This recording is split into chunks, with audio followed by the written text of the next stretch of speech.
পাশে দেখছেন এরা আমার কলিগ, একজন প্রাণের লাইক গ্রুপের এসার আর একজন আকিস গ্রুপের এসার।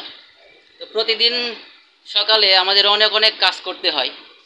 তো এই কাজের মধ্যে সবথেকে বড় সমস্যা বোধ করি আমরা যেটা পেপারসের কাজ করতে হয়, পয়েন্ট আসলে ডিলার ডিএসআরদের সাথে কথা বলতে হয়। এর মধ্যে আবার এই যে virtual meeting 30 minute, 20 minute, 40 minute, হ্যাঁ, এইসব করতে গিয়ে আমাদের অনেক সমস্যা হয়। আপনারা মার্কেটিং জব করেন এটা জানেন যে আমাদের প্রচুর চাপ থাকে। সকালে যে আধা ঘন্টা আমরা ভার্চুয়াল মিটিং করি, এই মিটিং যদি না করা লাগতো, আমরা আধা ঘন্টা আগে মার্কেটে যদি যেতে পারতাম, কাজ শুরু করতে পারতাম, তাহলে আমাদের অর্ডার অনেক বেশি হতো।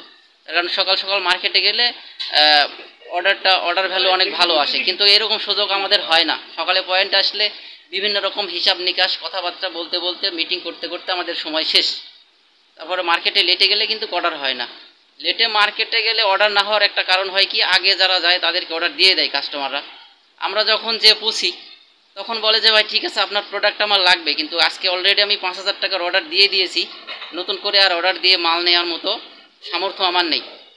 তো যাই হোক, যেসব ভাইয়েরা মার্কেটিং জব করেন চেষ্টা করবেন শত ব্যস্ততার মাঝেও খুব দ্রুত মার্কেটে রওনা